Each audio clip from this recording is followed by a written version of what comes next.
సరికొత్త సంక్షేమాన్ని చూపించాడు. నవరత్నాలంటూ ఇచ్చి మెప్పించాడు.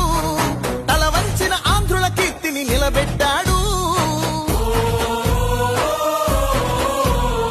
వ్యవసాయం, ఉద్యోగాలు, విద్యా వైద్య రంగాల్లో అభివృద్ధిని చూపాడంటూ కార్మికులు కర్షకులంతా ఎలుగెత్తి చాటేదొకటే.